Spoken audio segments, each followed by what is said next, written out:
Hello ladies and gentlemen, welcome back to another BJ&Co video. Today we're back in Civilization after a little bit of a break, and we're going to discuss a little bit about social policies today, guys. So, first off, we are playing Civilization 5 and just the base game, no mods, nothing like that. And we're going to be discussing kind of the beginning of the game social policies. Now, there are some mods out there that do increase the flexibility of the social policies and make a lot of them more viable. And if you want some information on that, I will throw a link in the description below for you. There's a great group on Reddit that's put some wonderful things together there. So that's just kind of my disclaimer to start with. But, so, general game, what most of you might be picking up and trying to figure some stuff out. Social policies. So social policies are culture related.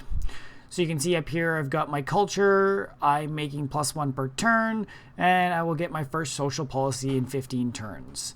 As you get social policies, the cost for the next social policy increases. Also, the more cities you have, the increased cost it takes to get another social policy. Just basically saying, as you increase cities, it'll be easier to get culture, so we're going to make it harder to get social policies. So just a balancing factor that's in there. So when it comes to the early game policies, right off the bat, there's 4 that you can go with. Tradition, liberty, honor, and piety. And there's multiple things to take into your thought process as to what you're going to do. You have about 15 turns to scout before you get your first social policies, so you can gather information, make decisions based on your location and what's going to work best. Most of these make sense. We'll kind of start at piety here. Piety increases the faith of empires. So this is if you're doing a big religious play. Honor improves the effectiveness of one's army. So this is if you're going to be going attacking. Liberty is good for expansion, and tradition is best for small empires. Now, those are the 4 you have access to. I'm going to say 95% of the time you will be left of this line, starting with tradition or liberty. Now, I'll just go through the reasonings with that. The honor is really good. When you adopt it, you get a 33% combat bonus versus barbarians, and you gain culture for the empire when you kill a barbarian. That's great if you're going to have a ton of units out hunting barbs down, just to get that culture boost to help push through your policies. When you adopt all the policy trees, you get gold from each enemy killed, and you can purchase great generals with faith. So again, you get lots for killing enemy units. That's awesome in terms of gold. But in terms of what else is in here, you get production for melee units, and great generals are earned faster, 50% more experience from combat, 15% combat strength if you're adjacent to another military unit. Each city garrison gets 1 happiness and 2 culture if you have somebody garrisoned in the city, and your cost of upgrading is reduced by 33%, and your barracks and armies are gained 50% faster. So as a whole, there's culture here. There's culture here if you're killing barbarians. But you're spending so many of your early game resources on troops here that you will probably be behind everybody else in one form or the other in terms of infrastructure. There's just not enough to help you progress. You have to get super lucky and have tons of barbs spawning around and farming them. In honor, you probably want to just let a camp keep producing units and killing them off once they're out of the camp. But it's still not going to keep up to the culture that you can get from some of the other ones in here, which means you're going to get less social policies than some of your neighbors, which means you will probably be on the back foot. You might not be able to get into rationalism as soon as they can, all sorts of things like that. So again, if you're planning a really early game war, or you've got no good option or tons of barbarians around you, this can be viable. But as a whole, it just doesn't have enough within it. Not a lot of happiness built from it. It's just not amazing. Piety is another one that's tough. The faith is important because you want to get at least a pantheon, if not a religion, in order to help your game. But right off the bat, when you adopt piety, shrines and temples take half the time. Well, you're probably going to get this after your first shrine if you're doing a religion play. So it doesn't help you for your first shrine. It'll help you for your first temple, which you might already be a couple policies in. When you complete all the tree, you get a great profit, which is good for religion play, whether you're going to plant it or use it to found a religion, or well, you should have a religion by that point if you're doing a faith play, but or if you're going to use it to enhance your religion. And the culture is nice from the holy sites if you're going to be getting that many great profits, but all the other stuff in here, +1 faith, helpful, but your pantheon is probably going to provide a lot more faith than that. Discount on purchases with faith, that's a nice one, but again, you got to have that faith going already. Cities with majority religion also get a pantheon belief, that's nice, sort of, if the pantheon belief of the second most is good for you. Temples increase gold output by 25%, holy sites provide +3 gold, and if you found a religion, you gain a reformation belief. So it helps you get your religion up there a little bit more, but odds are you're just not going to have the production. Like these social policies in Piety do not help your production at all, or your culture, until you've completely completed it. So you're going to be behind on social policies, and you're also going to just not have any infrastructure improvement, whether it's in terms of the number of citizens you've got or the production that you can be working. So honor and piety, they have their places, but just in this game, they're just not powerful enough to compete with tradition and liberty. Now, when it comes to tradition and liberty, think of it as tall empire, wide empire. So the tradition is great for an empire of about 4 or less cities that grow really big. You want lots of citizens in that. The reason I say that is because it focuses on growth. So right off the bat, the tradition expands the border growth. So it'll help you gain access to all those tiles that you can work around your city in the three tile out range. You'll grow them faster, which is amazing, right? Because growth, border growth can be very slow early on. You also get +3 culture in the capital. Now that's huge, right? Your first policy costs 15 culture. Your second policy costs 20. So you're originally making 1 per turn. You get a monument. You're at 2 per turn. So your second policy would be 10 turns without this. With this, you're looking at 4 turns. Like, that's a huge difference, that 3 culture early on. You also can build the hanging gardens, which, if you can get that wonder, is a 6 food, which basically supports 3 citizens right away, which is huge boost early game. And then when you adopt all the policies in the tradition, you grant 15% growth and a free aqueduct in your first 4 cities. So again, really working on that population pushing out with the 15% growth in the first 4 cities. And the aqueduct, you hold 40 or 60% of the growth onto the next level. So again, faster citizen growth. It's also got a nice bonus where you can purchase engineers with faith starting at the industrial area. You can't complain too much about that. Have somewhere to dump the faith into once your religion's getting going. Now, in terms of policies, aristocracy is nice. 15% production when building wonders, so that'll help you get things like your hanging gardens, or if there's something else you're looking at. Plus 1 happiness for every 10 citizens. Now that's a low happiness for every 10 citizens. It's going to take you quite a while to get a city up to 10 citizens, but a nice boost. Never complain about too much happiness. You tend to need it down the line, whether to get golden ages or support the cities you're taking over or settling. Oligarchy. This one is nice because it lets you keep units around for free as long as they're garrisoned in your cities. So it's you'll usually have at least probably 1 unit around each of your cities, just to make sure no barbarians are coming around. So by having them garrisoned, you don't pay for them. Plus that city then gets an additional 50% combat strength, which is awesome, just to help you pick away at them.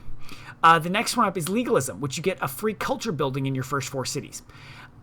That's huge, right? On top of the 3 culture you're getting here, you're now getting probably at least 1, if not 2 culture, depending on which building you get for free, right? So this means that in your first city, you're probably not going to get a free monument, but your next, I believe it's the amphitheater you get for free next, depending on what your tech path is. But then all your other ones that you settle will already have a monument in them, helping their border growth right off the bat, which is great. This is all about getting that border out, but then keeping the culture moving in so you can progress through the social policies quicker than your opponents. And then up at the top end here, we have landed elite, which is to help grow your capital, 10% growth and plus 2 food in the capital. So automatically 1 citizen plus that 10% growth on top of the 15% for completing it, you're looking at 25% food growth, which is huge. You're going to have citizens come out the yin-yang as long as you've got food tiles to work. And then right beside it, we've got monarchy, which is great for your unhappiness because every 2 citizens, you get -1 unhappiness, which is great because your capital, by the time you close this out, should be probably 6 to 8 pop at least. So you're getting rid of 3 to 4 unhappiness. And you get +1 gold, which it's nice to have gold around, right? Can't complain. +1's not huge, but it works well. So perfect starter if you've got really good lands, lots of good tiles to work around your capital, and only a few places that you want to put another city, less than 3 more cities, right? So you're capping out at 4. Tradition is by far the way to go. Just that progress through the social policies is so nice. You'll most definitely be ahead of other people in the social policies by going tradition. Now, liberty. We've got, this is for kind of a wide empire. So not very big cities in terms of citizens, but lots of cities. So finding specific places to plant them where they'll work a couple resources and kind of focus on production within those resources. So when you adopt liberty, you get 1 culture for each city. So looking at it right off the bat, that 1 culture is not as good as tradition. However, if you have 3 cities up, it is. So if you're planning on settling cities very quickly, this can be better than tradition if you have a lot of cities. Now, that being said, the more cities you have, the higher your social policy costs are going to be for each next social policy. So it's kind of diminishing returns. If you have 3 cities to be equal on tradition with what you get for the opener, you still are taking longer to get social policies than tradition, because your cost per policy is higher having 3 cities. And also unlocks building the pyramids, which is great. Pyramids are a nice wonder in that your workers build improvements 50% faster. I think 50%, maybe 25. But you also get 2 workers right around your capital. So can't complain too much about that one. And when you adopt everything in the Liberty Tree, you grant a free person of your choice near the capital. So by closing this out, you have some nice flexibility on what you need at the time. Do you need an engineer? Do you need a scientist? Do you need a great prophet to get that religion, the last religion, or something along that lines? So the flexibility and liberty is very nice come the closing. So once you've adopted it, you've kind of got 2 paths you can go through right off the bat. Tile improvement construction rate increased by 25% and a worker appears near the capital. So if you're in need of a worker or just a ton of tiles to work, this is a great one to pick up. Or you can go Republic, which +1 production in every city. Great. Just kind of like your opener, you're getting +1 to every city. So the more cities, like it's not a benefit for a tall city, but if you have multiple small ones, you get 3-4 production out of this, which is good. And 5% production in cities when constructing buildings. So it's to help you build that infrastructure a little bit in each town. Second tier from those, it's tough to know what you need. A lot of people go citizenship right off the bat, but you got to look at this collective rule. It's almost smart to start in Republic because with collective rule, it speeds up the training of settlers by 50%. So if you're trying to settle a lot of small cities, you're going to be doing a lot of settlers. And 50% speed of training them in the capital is huge. Plus, you get a free settler from this one. Again, now, if you're Venice and you can't settle a second city, you'll notice you get a merchant of Venice instead.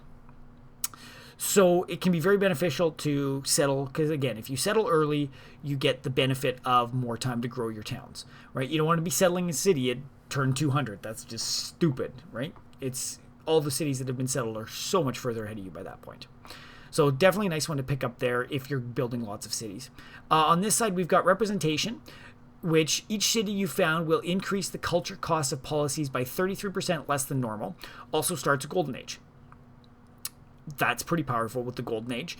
And the 33% less culture for a social policy, by the time you get here, then you start kind of catching up to the tradition in terms of the amount of culture you need to get each social policy. So slower off the bat, eventually it might catch up.